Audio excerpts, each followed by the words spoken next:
survivors in the hunt for suspects. The fires are mostly out now at the Pentagon, but the grim search for bodies continues. We'll have the latest in a live report from the scene.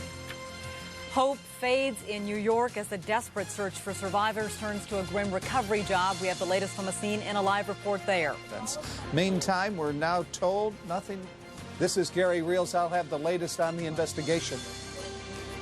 And more on Osama bin Laden. USA Today's Jack Kelly will join us with new information on the hunt for Osama bin Laden. 9 Eyewitness News at 5 starts now.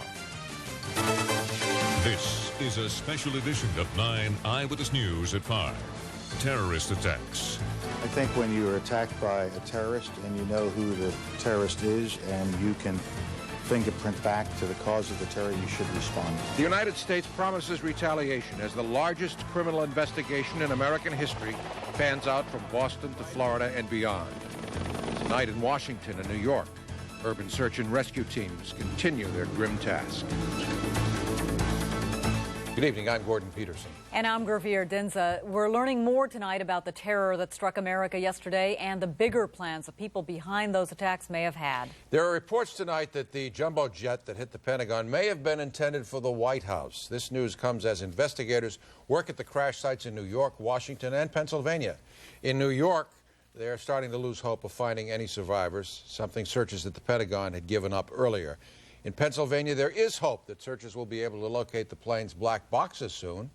Secretary of State Colin Powell is promising punishment. Our spirits will not be broken. The resilience of this society will not be broken.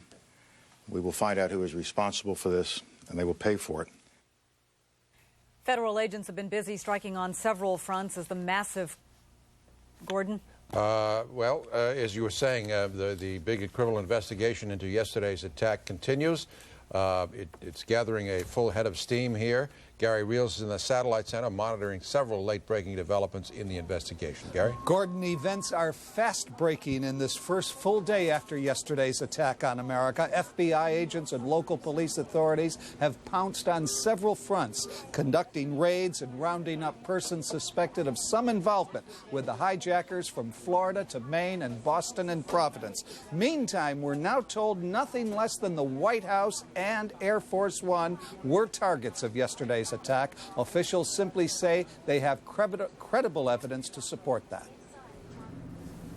American Flight 77 that crashed into the Pentagon after departing Dulles chose a secondary target, according to the White House. Why it changed course, why it went to the Pentagon and not the White House? We really do not know the answer to that, but we are aware of what we have. Why did Vice President Cheney remain in the building?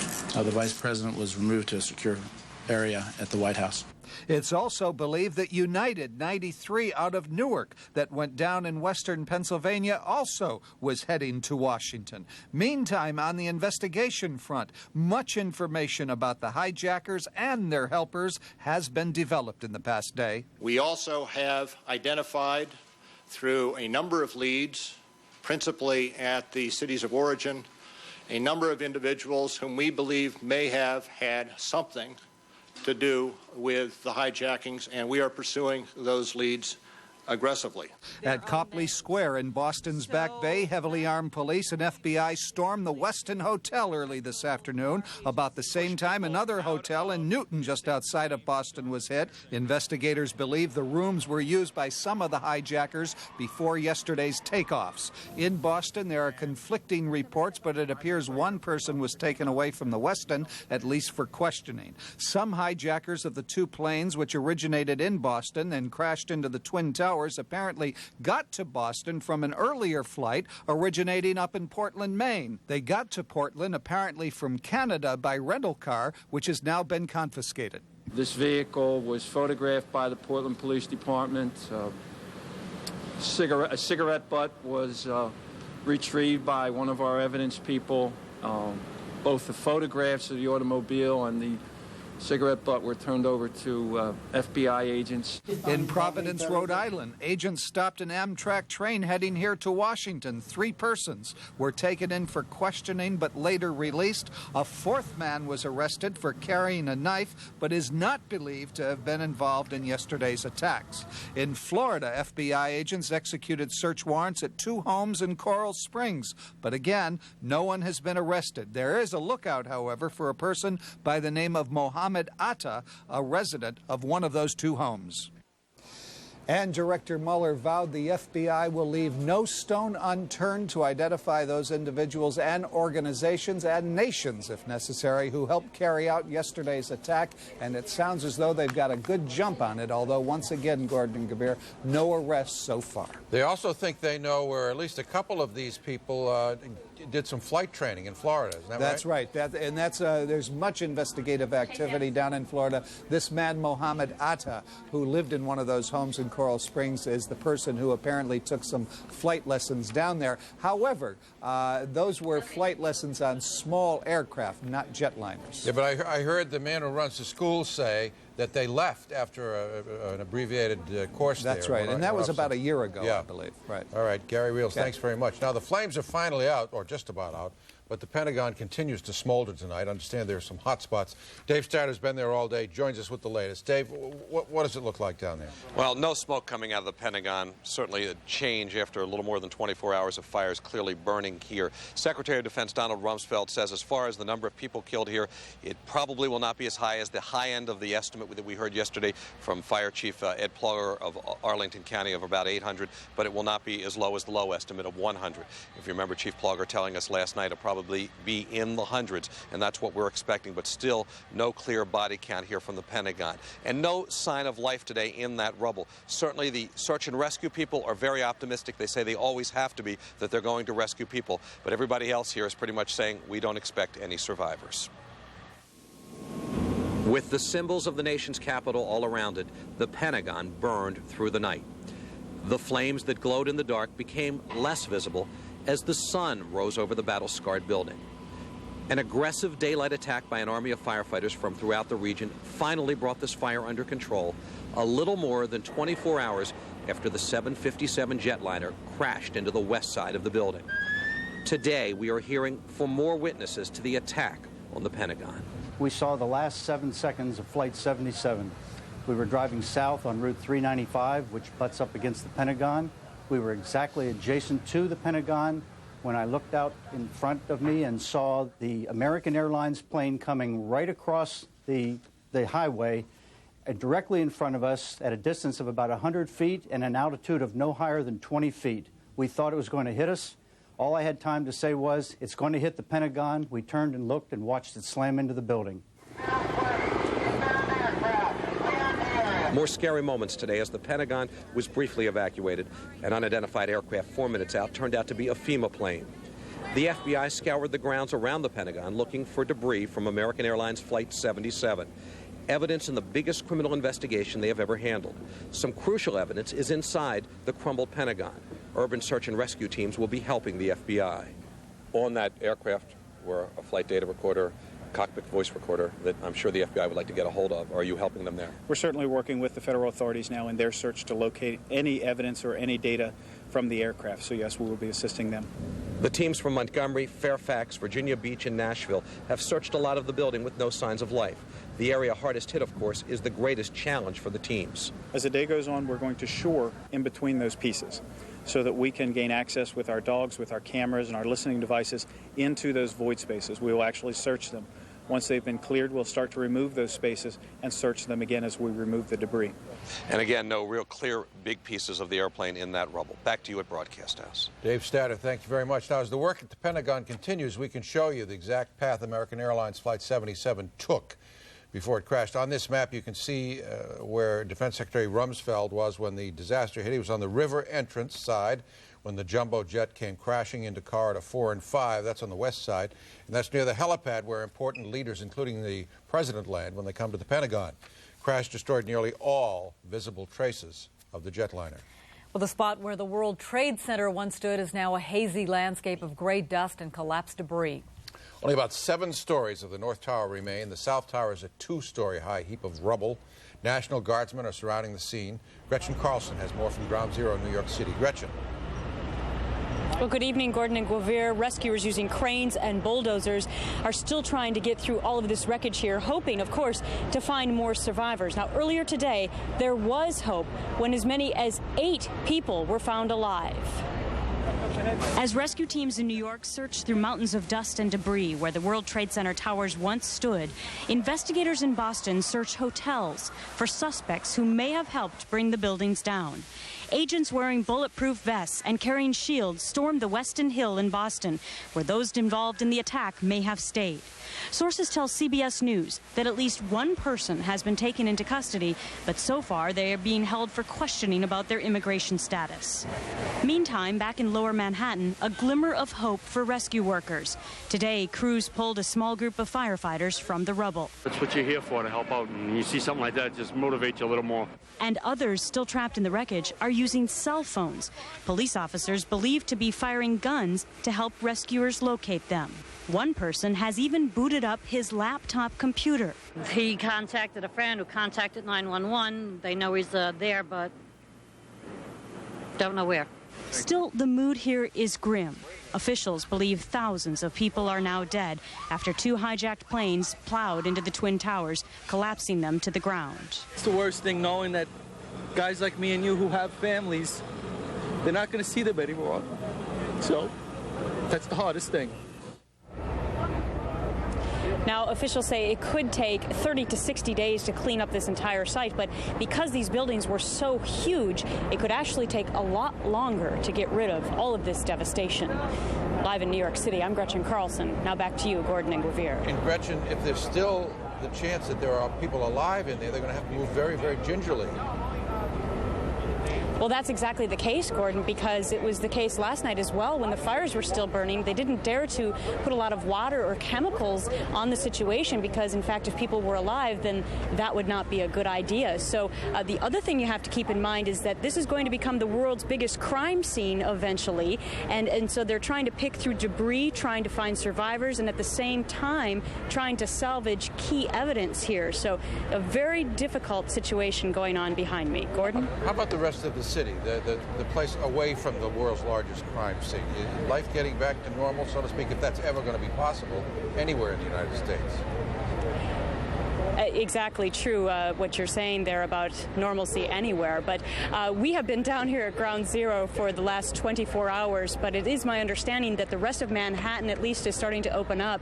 The George Washington Bridge, which connects the island to New Jersey, at least one of those lanes coming back into the city has opened up for traffic. Subways and trains are back running, but I think it will take a long time, if ever, as you said, for New York City to be back to normal. Although the mayor has said, please, live your lives. Try and go back to some normalcy.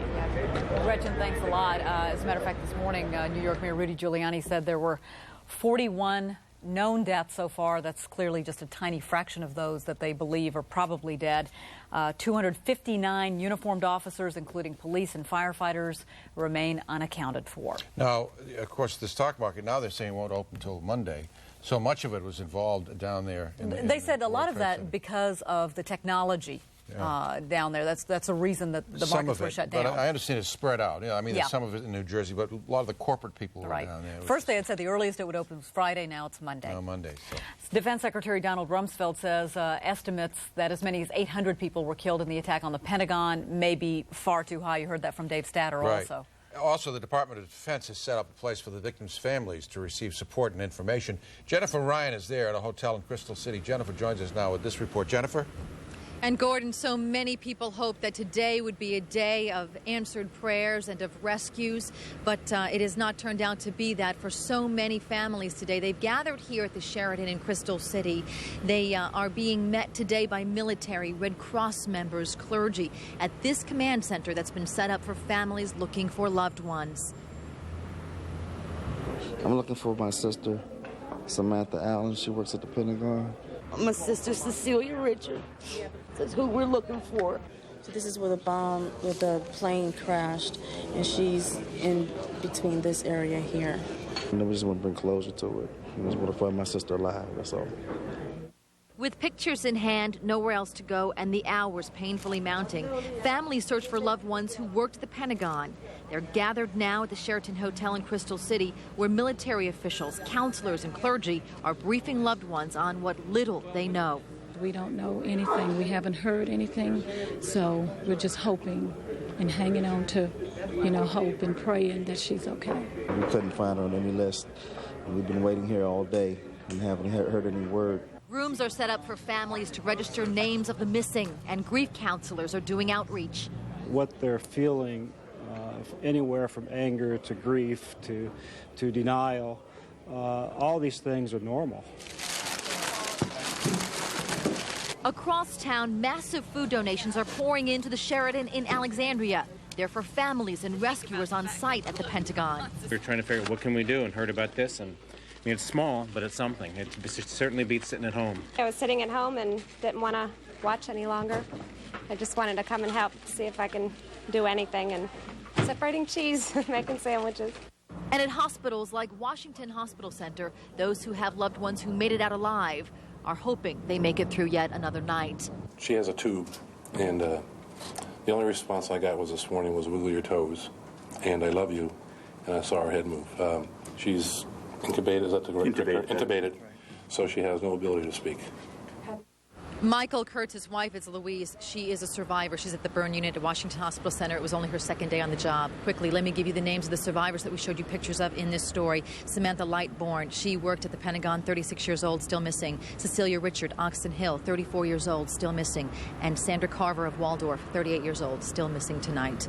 We'll have more on what's happening here at the hotel for the survivors and their families. Back to you at Broadcast House. Jennifer, thank you. Smoke from the terrorist attack on the Twin Towers in New York can even be seen from space. Oh, my God. Crew of the International Space Station developed pictures from high above the Earth, and this is what it looked like from 240 miles above the northeastern United States. Astronaut Frank Culbertson and two Russian cosmonauts are aboard the space station. Okay, guys, we just had a short pass to make this at the very end. As we went over Maine, we could see New York City and the smoke from the fires.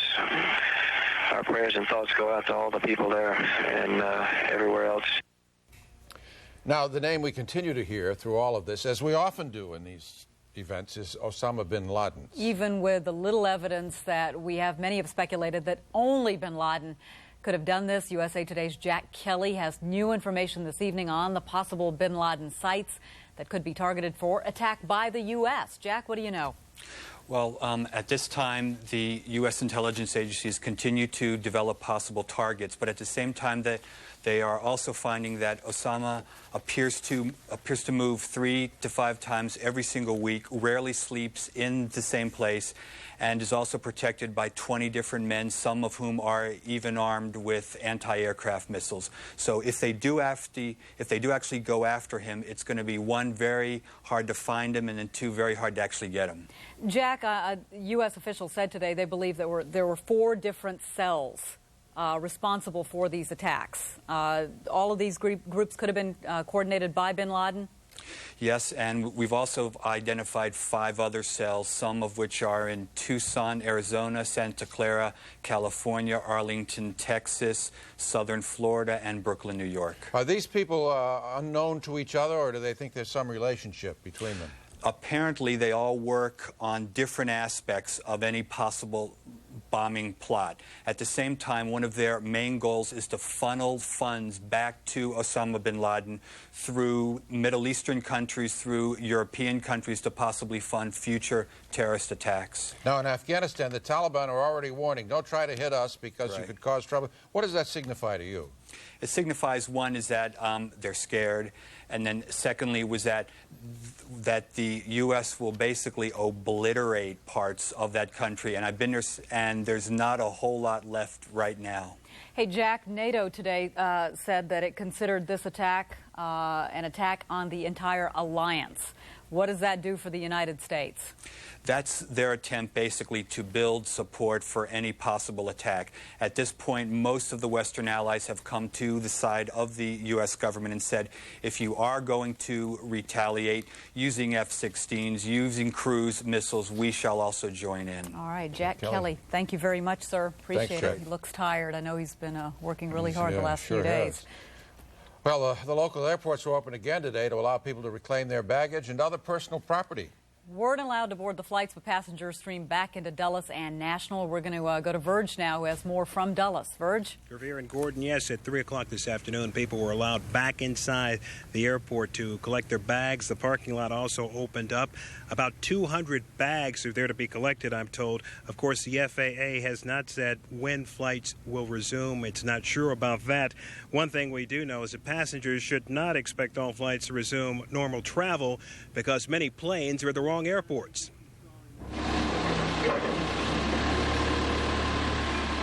Concrete barriers came down at Dulles this afternoon.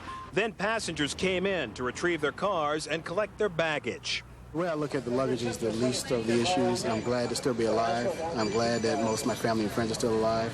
And I just pray for the people that were casualties in this incident. Penny Marino and her sister have a ride back to Lancaster, Pennsylvania. Their vacation in Florida has been put on hold indefinitely. They spent last night in a hotel after their Orlando-bound plane never made it off the runway. It's beyond my belief. It's hard to believe that it's happening here, you know, in the United States and so forth. You're so used to seeing things like that abroad and so forth, and it was just a complete shock. This German couple received a shock of their own. After visiting Washington the last 10 days, they arrived at Dulles today, unaware that all U.S. flights have been grounded. We can't pay for any hotels and for any food. We have only some small change. So what are you going to do? What can we do? I don't know. I've never heard an advice what you can do in such a case. Just part of the confusion that has been going on the last 2 days. Of course, the airport is shut down. I did notice a United jet on the runway taxiing. I'm not sure what that's about, but airport security says no planes are taking off or landing here at Dulles or anywhere else in the country for that matter. So far, no cutoff time for picking up your bags or your cars. Of course, it'll be sometime later tonight, but they have not given a definitive time for doing that. What will airports do when they do reopen? Well, you can expect some major security changes. I'll have much more on that coming up at 6. Gordon and Gavir. And Verge, we understand that the FAA will allow some flights, people who have been stranded at midpoint, to complete those flights and get on with their lives. But still, basically, the system is shut down. Yeah, Transportation Secretary Mineta said that air travel would be suspended indefinitely. Didn't know when. Yeah, well, certainly none of the people out here are aware of any flights taking off. You notice that German couple arriving here, they did admit they did not check ahead with their airline, but none of the people who have come out here for their bags, and many of those people were stranded. They're not aware of any flights taking off so far. All right, Verge. But I do plan on checking on that United jet we just saw taxiing on the runway. Hey, thanks a lot. We're getting word now. Well, let me just say this about Secretary Mineta. He did say that flight restrictions will be partially lifted to allow flights diverted after yesterday's crisis to continue on to their destinations. That's the official word. And we're also getting word now that President Bush will visit the Pentagon sometime within the hour. And, of course, our Dave Statter's been down there since this whole thing began yesterday morning, and we'll bring that to you live. Okay. We have a hotline for people to reach grief counselors tonight. If you or someone you know is having a tough time dealing with yesterday's events, give them a call. Now, these grief counselors are taking telephone calls. Their telephone number is 202-432-9045. They're going to be here until 7 o'clock this evening. If you need somebody to talk to, please give them a call. Our coverage of the terrorist attacks on America continues on this special edition of 9 Eyewitness News at 5. Coming up, a live report from the crash scene outside of Pittsburgh as searchers try to locate the plane's black boxes. Bruce? Members of Congress return here to Capitol Hill, determined to show that the government is still functioning. I'm Bruce Leshan. We'll hear from the local delegation coming up. This is a tragic episode in American history, but New Yorkers will get through this. America will get through this. We will not be intimidated. We will not lose our freedom.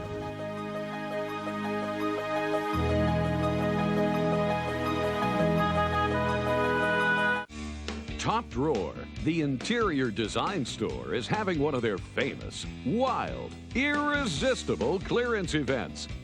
Absolutely everything in our enormous showroom has been reduced. Select from our multi-million-dollar stock of unique home furnishings from around the world. Almost everything is available for immediate delivery. Don't delay. Hurry into Top Drawer, your interior design store, where the smart shoppers buy. What good is beauty if it's only skin deep?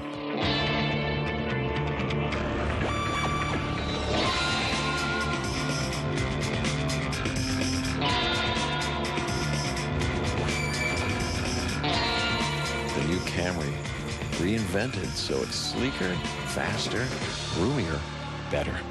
You're going to want one. See your local Toyota dealer. Another birdie. That's why I'm the boss. Richard Frank, Baltimore, Maryland. Were you aware your business owes the state $12,106 in employer withholding tax? We were. We know everything. Refusal to pay can result in fines, liens on assets, even jail time. Jail time? Jail time. Play on. Nice putt. Maryland Tax Amnesty is your chance to pay outstanding state personal income and business taxes with no fines, civil action, or criminal penalties. The clock is ticking, so do it now. In my job, no matter what happens, the show must go on. So I took control with Depend Protective Underwear, the closest thing to regular underwear out there. Now a new super absorbent with the Depend Protection I trust. All I have to worry about now is hitting the high notes. Take control with new Depend. They can destroy buildings, they can kill people, and we will be saddened by this tragedy, but they will never be allowed to kill the spirit of democracy. Just before United Airlines Flight 93 crashed outside Pittsburgh, a passenger reportedly telephoned his wife on his cell phone, told her the plane had been hijacked, and he said he and some others were going to do something about it.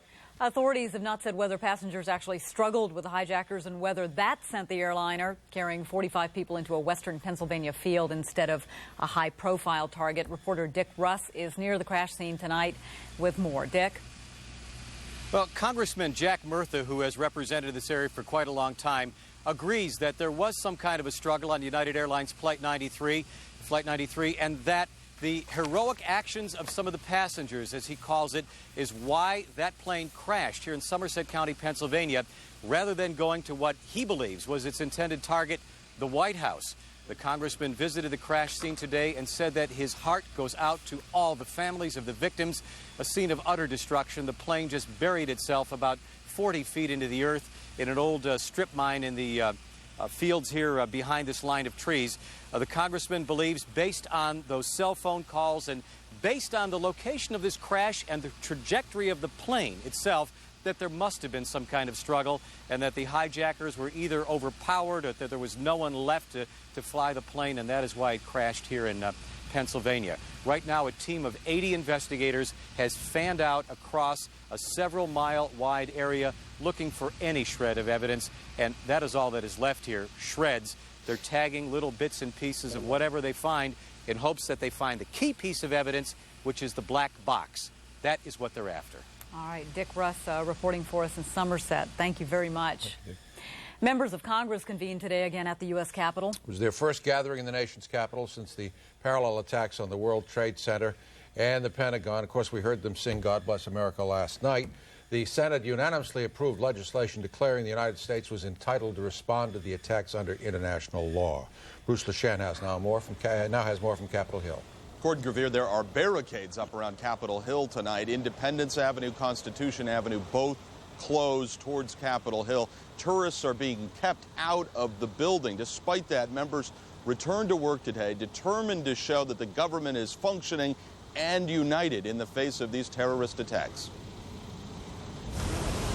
Members of Congress left a closed-door briefing today wondering just how close they had come to being victims.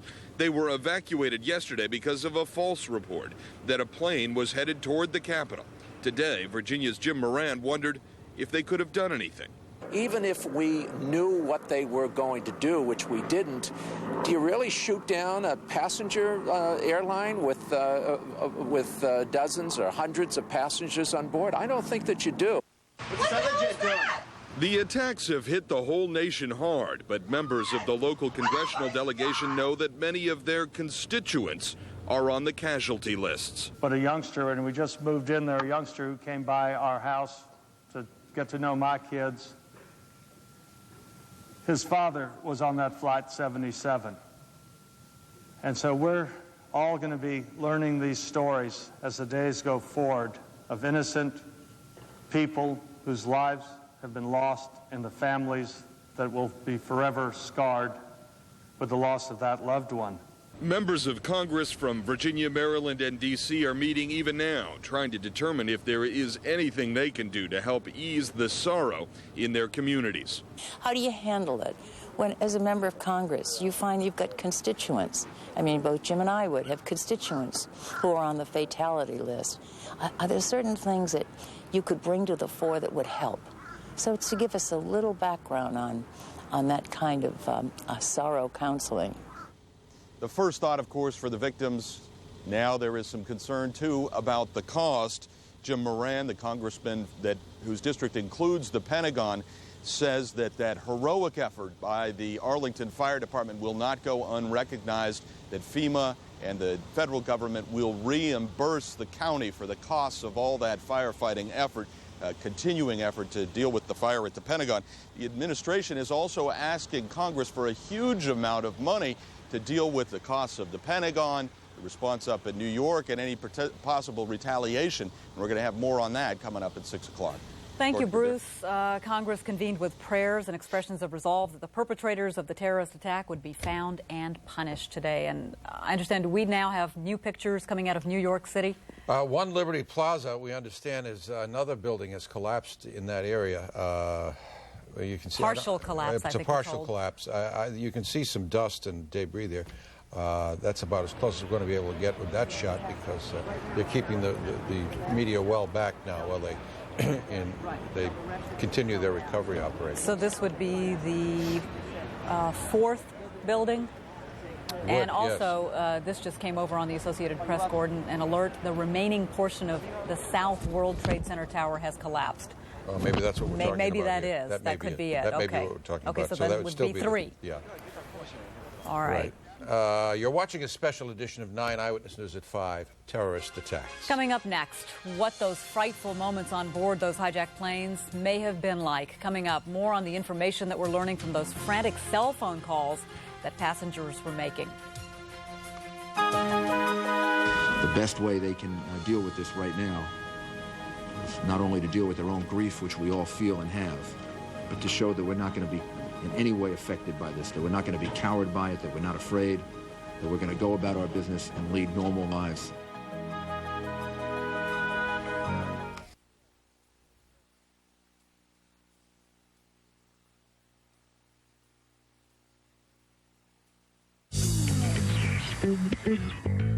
Want more from a sport utility? Test drive the all-wheel drive Subaru Outback. More ground clearance than a Ford Explorer Sport. More cargo space than a Jeep Cherokee. More miles per gallon than any leading midsize SUV. Add a smooth car-like ride and you have a sport utility with a whole lot more. Outback, the world's first sport utility wagon. Now you can get an APR as low as 2.9% on all 2002 Outback models. Announcing Furniture Across America. For 1 week only, Court Furniture Clearance Centers across the country will be selling millions of pieces of top-quality pre-leased name-brand furniture at prices up to 70% off new retail value. So whether you're looking for a sofa and chair set in San Diego, an office chair in Orlando, or a 5-piece dinette in Dallas, you can't afford to miss Furniture Across America. 73 clearance centers, prices up to 70% off. 1 week only. It's Furniture Across America at a Court Furniture Clearance Center near you. Everyone can use a little spring training. To shape up your car, Pete Rose says get it to Mako for a makeover. When you check out our great prices, you'll wonder how we do it. Our economical ambassador paint service is only $199. Mako is good, fast, and a great value. Car needs spring training? It's Mako for Makeover, the job well done by the #1 player in auto painting and body work. Call 1-888-MAKO-USA. What will you save? Save big on Ford Taurus during the final days of Ford's authorized clearance. The hardest part about buying at clearance was deciding which great deal to choose. $2,000 cash back or 0-9 financing on Taurus. What will you save? 0-9 lowers your payment by up to $62 a month on Taurus. But hurry, these are the final days of Ford's authorized clearance. See your local Ford dealer today. We got a great deal on a great car.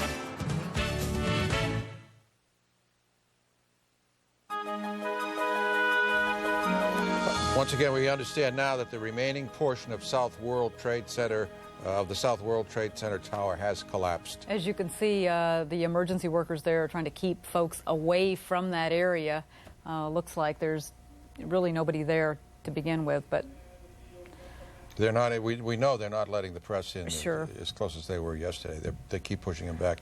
Both of the towers were at one time 110 stories tall, and they had almost completely gone to the ground. But apparently now the remainder of the South Tower has collapsed. And we also understand that the president is going to go over to the Pentagon soon to meet with rescue workers there. So.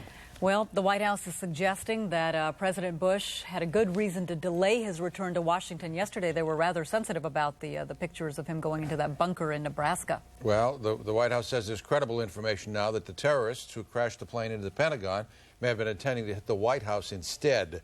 If you're just getting in, that's one of the developments in the investigation into yesterday's terrorist attacks. Under a tight wrap of security, Mr. Bush first flew to Barksdale Air Force Base in Louisiana, then to Offutt Air Force Base in Nebraska.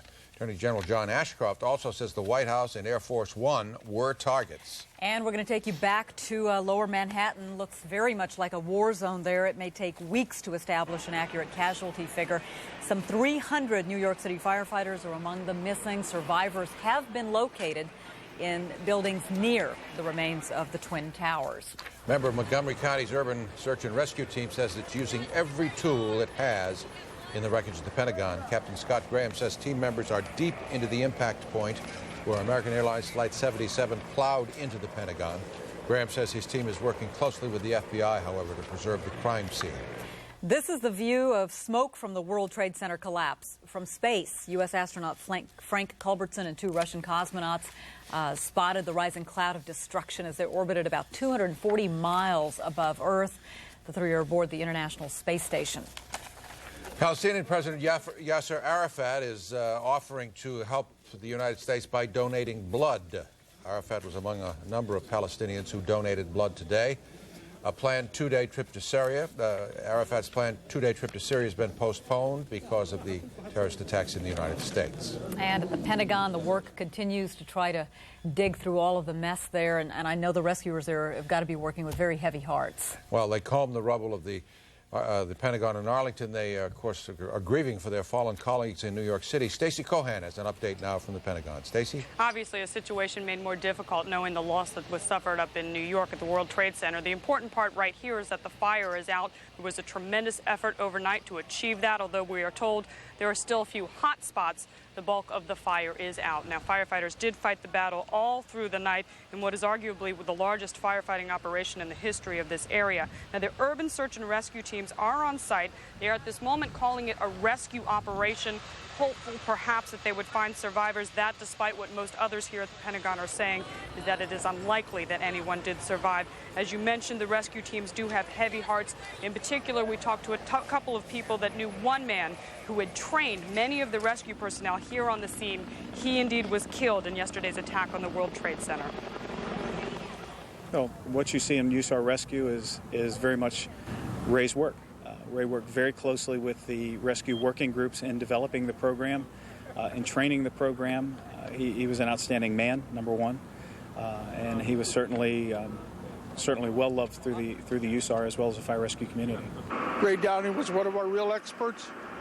He had worked endlessly, tirelessly to try to have New York City ready for terrorism, and it just happens. And here at the Pentagon, we are awaiting the arrival of President Bush, who is said to be en route to the Pentagon to meet with some of these rescue personnel. As far as casualties, we simply cannot tell numbers right now. The lowest estimate has been 100, with the highest estimate of 800. We're told the final number will likely be somewhere in between. Back to you. Thank you, Stacey. Stacey Cohen. Thanks. As the work at the Pentagon continues, we can show you now the exact path that American Airlines Flight 77 took when it crashed. On this map, you can see where Defense Secretary Rumsfeld was at the right there when the aircraft hit. He was on the river entrance side when the jet crashed into corridor 4 and 5 on the west side. Now, that's near the helipad where important leaders, including the president, land when they come to the Pentagon. The crash destroyed nearly all visible traces of the jet. So in terms of trying to find evidence, as Gretchen Carlson was talking about in New York, that's going to be a crime scene. Well, the Pentagon will be also. Oh, yeah. It's going to be tough. We have a hotline for people to reach grief counselors tonight. If you or someone you know is having a tough time dealing with yesterday's events, give us a call here at this number. That telephone number is 202-432-9045. If you just need somebody to talk to about what happened, they're going to be manning the phones until about 7 o'clock tonight, so give them a call, 202-432-9045. And the Assistant Police Chief of the Metropolitan Police Department, Terrence Gaynor, says the department will likely stay at a heightened state of readiness throughout this week. Several streets do remain closed here in the nation's capital. Bruce Johnson has more in this live report. Hello, Bruce. Hi, Gordon Gavir. You know, sometimes these stories are best told through the eyes of the people who live here in the area. I'm here with the Perry family of Temple Hills, Maryland. They didn't know they were going to be on television. They were coming down, got 3 in the family, 1 on the way, 3 children, 1 on the way. I want to ask you quickly, what have your children asked you about all this? Been asking if we're going to survive, how serious is this? We told them everything is okay so far. Okay. Out of school yesterday, going back tomorrow probably? Hope so. Okay. Hope the kids so. Are understanding, though? I mean, you're not having any serious problems at this point? Oh, no, none at all. Okay. They're not afraid to sleep alone or anything like that. Okay, the Perry family of Temple Hills, Maryland, saw him coming by. I had to stop and ask him. Okay, right behind them, a couple of SOD police officers with machine guns. You're going to have to explain that to them also as you cross the street there, okay? Okay, thank you. you. Good luck. Thank you very much. Gordon, we were out and about the town today, and it seems like things are calming down a bit. People actually feel safer because we've got the National Guard in the street, more police presence. You've got the choppers and the fighter jets overhead. Let's go to the tape. The nation's capital put on its bravest face and returned to work today. Under heavy guard, public museums reopened. Federal agencies were back up and running, and federal workers said they were not afraid. Good idea to open government today? Absolutely. Why? Because we need to show that this democracy cannot be stopped by terrorist acts. This is one incident. It's a horrible incident, but the country goes on in spite of this. The National Guard was in the street today to help with traffic and free up 1,800 D.C. police officers who would watch out for more possible terrorist activity. The city did not quite look or feel normal today. I feel unsafe. I'm walking today and I don't know what is going to happen. So I'm just glad there is no plane up there right now. At the corner of 6th and Pennsylvania Avenue, Spencer Lancaster was collecting money for an aunt. He says works at the Pentagon and hasn't been seen or heard from since the attack. Rose Brown. And she worked where? In the Pentagon. And what department? Housekeeping. Downstairs. Family hasn't heard anything? Not yet. They're making calls right now. At a downtown law firm, Karen Kincaid was being remembered today. The law partner was a passenger aboard the American Airlines plane that slammed into the Pentagon. Well, she was a wonderful lawyer, a wireless communications expert, really one of our up-and-coming stars. And as a human being, she was really one of the nicest, most decent, most caring people. I think our folks are in shock about it because she was so beloved here. We're at 20th and I Northwest, near GW, not far from the IMF headquarters. You're looking at the 2 D.C. police officers with the machine guns here on Pennsylvania Avenue. Gordon, I wonder if this is going to become a common scene here in the nation's capital, as it is at a number of capitals around the world. A couple of footnotes here. Federal workers, liberal leave today, meaning if you got leave, you can take it. Well, that's off tomorrow. All workers are expected back on the job. State of emergency still in effect for the district. And D.C. schools at this point, they're meeting right now deciding whether or not they will have D.C. schools tomorrow. Of course, they closed today. You're looking at a live picture of the Pentagon right now. Yeah, right. These firefighters are holding, and rescue workers are holding a huge American flag. Of course, we're expecting the president to make an appearance there to meet with rescue workers. And Bruce, we want to identify the man who spoke That was Dick Wiley of Wiley, Wine and Fielding, former chairman of the Federal Communications Commission, actually. You know, Bruce was talking about how the streets today in Washington, D.C. had the police officers with the guns and the armored vehicles. And Frank McDermott, photojournalist, and I were downtown today, headed to go over to the Islamic Center. We'll show you that at 6 o'clock. But as we were going, we heard sirens, and a building had been evacuated because they smelled something acrid. Right. Turned out to be the boiler room next door, but they didn't want to take any chances. People still very nervous. Absolutely. Well, yesterday's events, of course, are going to change the way we fly in America. That's for sure. And the Secretary of Transportation, Norm Mineta, says that they're suspending flights indefinitely. The terrorists that struck yesterday have managed to make that a certainty. That is, that life is going to be uncertain. We want to go to our newsroom now, where we have an aviation safety expert, Gregory Feith, joining us. Thanks so much, Mr. Feith, for being with us this evening. How is this going to change the way we fly? Well, one of the things that we're going to have to be concerned with, of course, is security. Over the years, we've become a little soft, and unfortunately, the events of yesterday, I think, proved that. So there's going to be some drastic measures, and as the Secretary of Transportation stated today, those are just the start of the security measures that they're going to implement to get the system up and running. But there's going to be probably some more severe long-term security measures taking place over probably the next several months. Well, as we talk to you, we're still watching the American flag being hoisted there at the Pentagon. Looks like they're folding it at this point. Now, Mr. Feith, passengers from now on will have to go to the ticket counter to check their baggage. There's not going to be any more curbside or off-airport check-ins, right?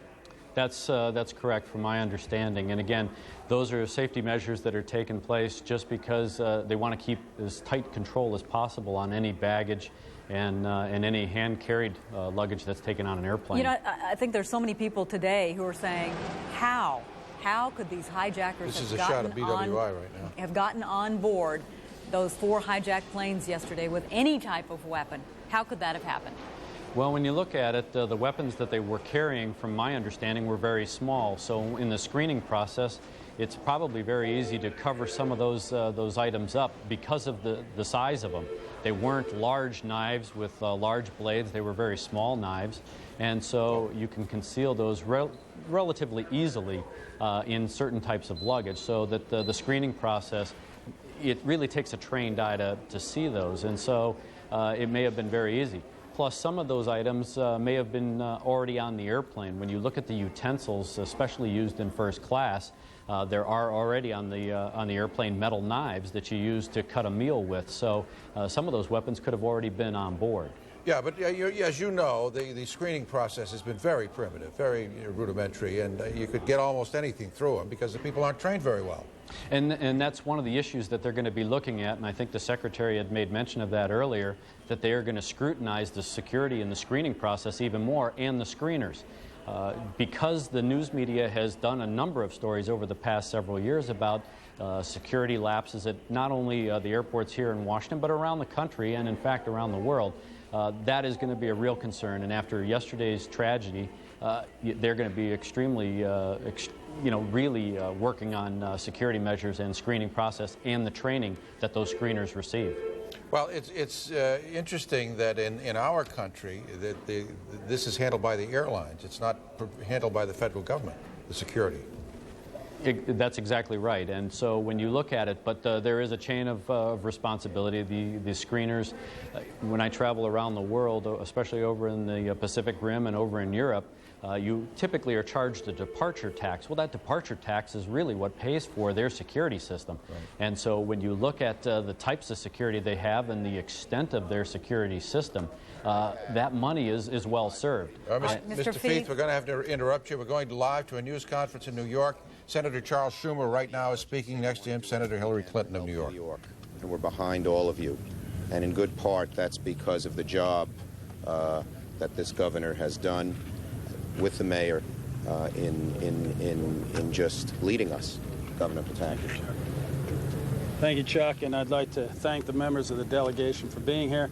Literally within the first hour of this tragedy on Tuesday, I had spoken with both Senator Schumer and Senator Clinton, and they had told me whatever we need from Washington, they will be there to help us get. And we're very grateful for that. And Chairman Rangel and your delegation, we appreciate that support. Chuck, when you describe so eloquently flying up and seeing towers replaced with rubble and the feeling you felt, it's a feeling all of us as New Yorkers and I think all of us as Americans feel. But this is New York. And while it may be smoldering just south of here right now, we're going to rebuild, we're going to come back, and we're going to come back stronger. And we've got great spirit here. It's not just the tremendous effort and sacrifice of our police and fire professionals who are downtown risking their lives right now. It's the block-long lines of people standing there to donate blood, to help out. It's the volunteers streaming into the hospitals to offer assistance. It's all New Yorkers coming together to make sure that we don't just put this behind us, but we come back stronger than ever. We need to do it together. The mayor and his team here in the city have done an incredible job, and we cannot thank them enough. The state has been there in every way we can to be supportive and helpful and make sure we get through this, but we're all in it together. America is behind us. The fact that you're here makes us confident. You're listening to a news conference, rather impromptu news conference in New York. Governor George Pataki talking, and again, putting partisanship aside. Let me explain what this flag is. This is the flag at the Pentagon. The firefighters and rescue workers have now draped it over the side of the building that is not burning or not smoldering, as the president is preparing to come and meet with them. I'm sorry, go ahead. Yeah, no, he's going to meet with rescue workers there, and that's expected to happen. We heard about 45 minutes ago that it would happen within the hour, and certainly as soon as that happens, we're going to bring it to you.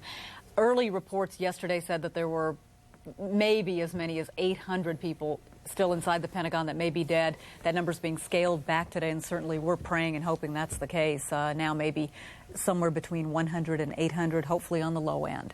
But the president will be there shortly, and we'll be there as well. And it now seems very unlikely that there's anybody alive in that wreckage over there right now. It seems that terrorist attacks have touched nearly everybody in this country in some way. The pain's being felt this evening at Georgetown University, and we're going to explain that when we come back. This time of tragedy and this time of grief and anger and trial in America, it is important that Americans know that their allies and their friends around the world do stand shoulder to shoulder with them.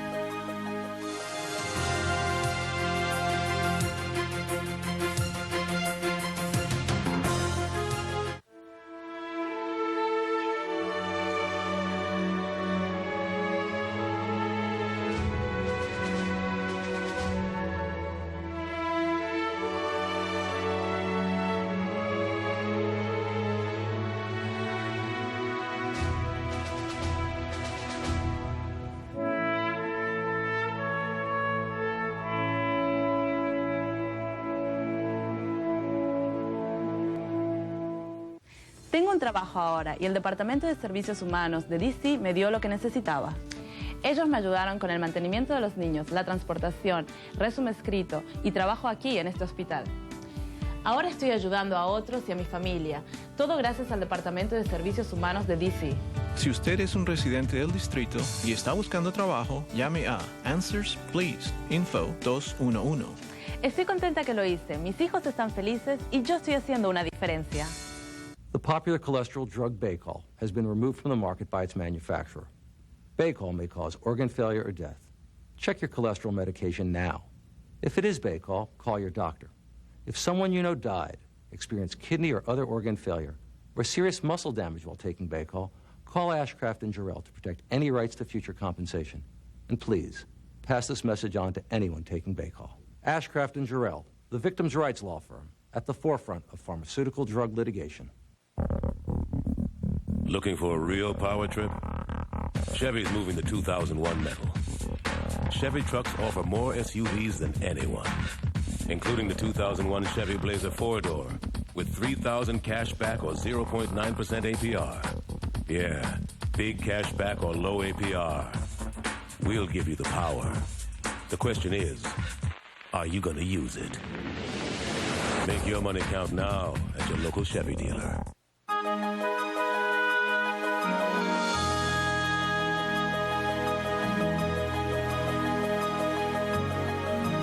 Looking again at a live picture of the Pentagon as a large American flag hangs from the building in expectation of President Bush's arrival there to meet with rescue workers.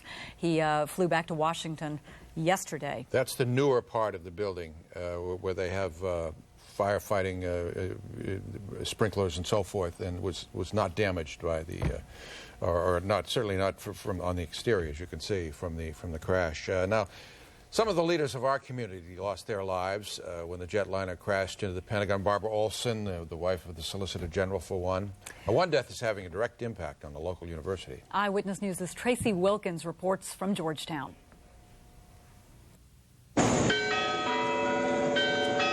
The chime of the afternoon bell is the loudest sound on this quiet Georgetown campus as students and faculty mourn the memory of a lost friend and colleague.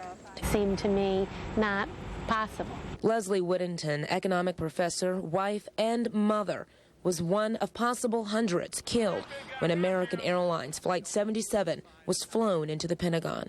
She exuded life and energy and intelligence. Professor Whittington was headed to Australia with her 2 daughters and husband of 15 years by her side. There were no survivors. We found out late yesterday that she indeed was on the plane. Faculty and teachers who knew Whittington call her by her first name, Leslie. They also called her friend. She had an incredible sense of humor, and I used to think she could have been a stand-up comedian. As the first day without a beloved faculty member wears on at Georgetown, those who admired Whittington honor her memory. I actually find myself trying to think what she'd say, and I know she'd say, you know, stay with it and take care of them, and I wish I were there. In honor of Professor Whittington, there's one student who wrote, "There are some people whom even if you don't see them all the time, you know the world functions better because of them." She says Leslie was one of those people. And if you're wondering how other students here at Georgetown feel, the writing is literally on the wall. Tracy Wilkins, 9 Eyewitness News. Tracy, thanks a lot. Yesterday's attack, of course, frightened a lot of people. A lot of people are still scared. Just imagine the anxiety that a lot of children feel. Experts at Children's Hospital in Washington are trying to calm those fears. Heather Cabot explains how. As signs of mourning come at every turn, families visiting the nation's capital do their best to return to normal. We're trying to keep to the schedule. It isn't easy, but the flags flying at half-staff and the eerie calm provide a reason for some parents to start a dialogue. You cannot avoid it anyway. You have to talk about it, and I think it's better if he knows what happened. The chief psychiatrist at DC Children's Hospital agrees. She says it's important for parents to make sense of the events for their kids and to share their own feelings. The outcome of how kids handle such disasters and handle such a situation really is to see how the adults are handling it.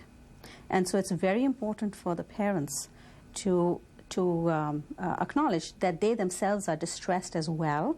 The Raskobs visiting from Colorado say they looked for solace in prayer as soon as they heard the news. We just prayed for all the people that were killed and for all their relatives, and we prayed for us, for our safety.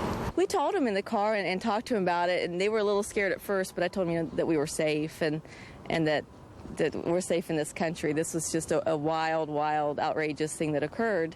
Dr. Joshi says younger children may have a harder time expressing their feelings. They might express their fear and their worries and their anguish by having headaches and stomach aches and whiny behaviors and crying, not wanting to go to school. Experts say parents should monitor the behavior and remind children they are safe. For the Raskobs, a family outing this morning helped them all feel more secure. We wore red, white, and blue today because we are Americans and we are proud of our country. Heather Cabot, 9 Eyewitness News. Well, we're Air Force One there at the Pentagon, but we're told that the president is... I don't think Air Force One is at the Pentagon. That might, I don't even think that's Marine One, but we think the president is already inside. Oh, they just told me that in my ear. Yes, indeed. So... Not Air Force One. No, that's a little small for Air Force One. As I saw it in the distance there, I thought perhaps it was, but no. That'd be a first, I'll tell you that. Anyway. No, the president is already inside the Pentagon. He had been expected to meet with rescue workers there. We've been waiting for that for the last 45 minutes or so, and I'm sure that he is probably expected to make a statement, and we'll go to that as soon as we can. All right. Now, if you need to talk to a counselor, you can call Children's Hospital. The number is 202-884-BEAR, B-E-A-R, or 888-884-BEAR. And those are our counselors who are also waiting to take telephone calls. They're going to be manning telephones until 7 o'clock this evening. If somebody has a telephone number that they can give me, I can give that out for folks that would like to call them. Do we have that? 202-432-9045, 202-432-9045. If you need to talk to somebody about what happened yesterday and what will happen in the weeks to come, call those folks. And here's a heads up for D.C. public school students. Your school will be open tomorrow, so will the public charter schools. And Montgomery County schools will be open tomorrow as well. And again, we're waiting to see pictures of the president. He apparently is inside the Pentagon right now. He's going to meet with rescue workers and perhaps talk to the media as well. So that's it. Thank you for joining us. Eyewitness News at 5. Stay with us. Eyewitness News at 6 coming up.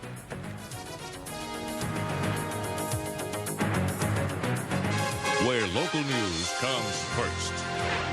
This is 9 Eyewitness News at 6. We're building a strong coalition to go after these perpetrators, but more broadly, to go after terrorism. Secretary of State Colin Powell